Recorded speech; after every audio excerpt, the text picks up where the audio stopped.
আসসালামু আলাইকুম সবাইকে, কেমন আছো? আশা করছি সবাই খুব ভালো আছো। আলহামদুলিল্লাহ আমি খুব ভালো আছি। কদিন ধরে মাস্টার শেফ ভীষণ দেখা দেখছি।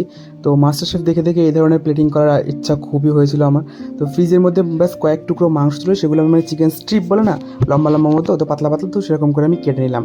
তোমরা তোমাদের যে কোনো সাইজ দিতে পারো, এটা কিন্তু কোনো স্পেশাল কোনো রেসিপি না, জাস্ট আমার মনে হলো একটু শেয়ার করি, তাই তোমাদের সাথে শেয়ার করলাম। তারপরে সেই চিকেনের মধ্যে আমি দিয়ে দেবো সামান্য পরিমাণে গোলমরিচ। আচ্ছা, একটা কথা বলে রেখে, আমি কিন্তু চিকেনগুলো কিন্তু ভিনিগারের মধ্যে ডুবিয়ে রেখেছিলাম, যার কারণে আমি লেবু রস কিংবা ভিনিগার কোনোটাই দিলাম না, যেহেতু ওর মধ্যে টক ভাবটা আগে থেকে আছে। তো তারপর আমি দিয়ে দিলাম সামান্য পরিমাণে লবণ। লবণটা কিন্তু একটু বুঝে শুনে দিতে হবে, যেহেতু আগে পরেও লবণ কিন্তু পড়বে, সসের মধ্যে কিন্তু লবণ থাকবে।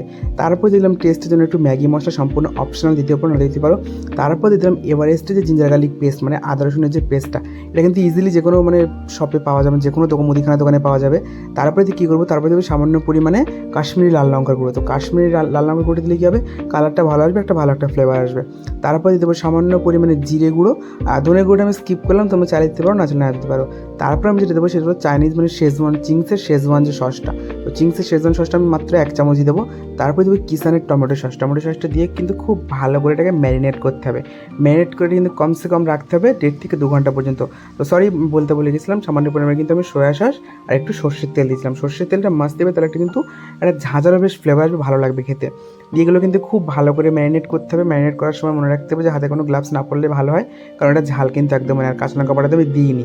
তোমরা চাইলে এর মধ্যে কাঁচা লঙ্কা বাটা দিতে পারো, ধনে পাতা বাটা দিতে পারো, পুদিনা পাতা কিংবা কসুরি মেথি কোনো কিছু দিতে পারো।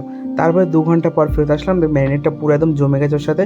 তারপর একটা পাত্রের মধ্যে নেবো একটু কর্নফ্লাওয়ার, দিয়ে দেবো আমার সামান্য পরিমাণে ময়দা, একটু লবণ, আর দিয়ে দেবো সামান্য পরিমাণে লাল লঙ্কার গুঁড়ো, কিন্তু কাশ্মীর লঙ্কা গুঁড়ো না, একটা লাল লঙ্কার গুঁড়ো। তো এটা দিলে কী হবে, উপরে যে কোটটা ক্রিস্পি কোটটা হবে, সেটা কিন্তু একটা স্পাইসি ভাব থাকবে, ঠিক আছে?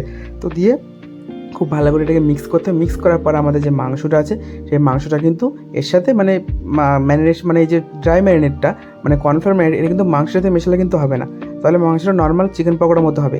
আর আমি যে পদ্ধতিতে দেখাচ্ছি, মানে এইভাবে কোট করার পরে তারপর যখন তোমরা কড়াই দেবে, তখন কড়াই দেওয়ার পরে একটা বেশ ক্রিস্পিনেস আসবে।